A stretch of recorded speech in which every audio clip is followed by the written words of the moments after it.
Hello, friends of Sleep Apnea Gig Harbor on Facebook.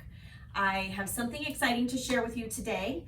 I just returned from Salt Lake City, Utah, where I spent the weekend with my Jameson Spencer Study Club Business Elite Group, which is a group of 22 select dentists who treat patients using oral appliance therapy to treat their obstructive sleep apnea. And it was a fantastic weekend. I always come back feeling very energized, enlightened. I have a very clear vision of where I want to go, how I want to treat patients.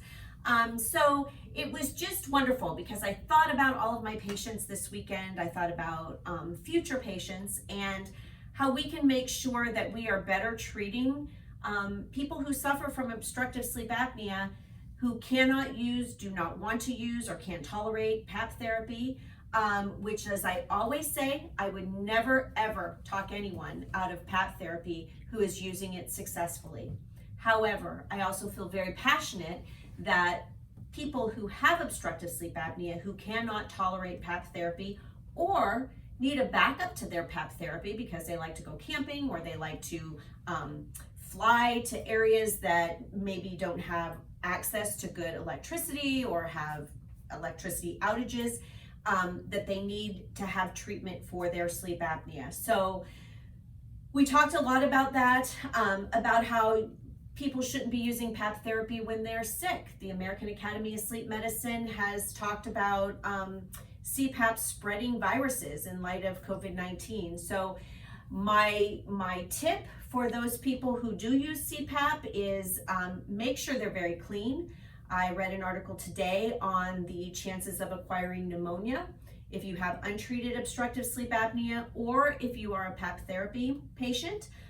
So the key to staying healthy if you are using PAP therapy is that you make sure that you're keeping your machine, your hose, your mask very, very clean, or have a backup to the PAP therapy that you can use, again, in circumstances where you may not have access to electricity or in the chance that you become ill and that CPAP should not be used, or you're in the hospital. I know there's been some talk amongst my colleagues that people who have a CPAP, of course your sleep apnea needs to be treated if you're in the hospital. You're there, you're sick, you can't have poor sleep because you need your immune system to be working. It's going to be working overtime. You need to make sure you're getting good sleep so that it is a good, healthy immune system that's able to help you feel better or heal.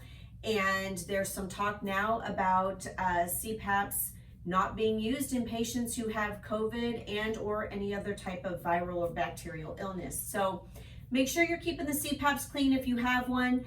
If you need a backup, an oral appliance therapy is definitely an option.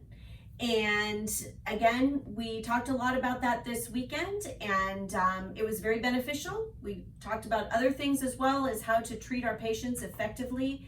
And if you have any questions or you're interested in oral appliance therapy, you can reach me here at the office at 253-514-6076. We're happy to answer any questions that you may have. Thank you very much and hope you have a great summer.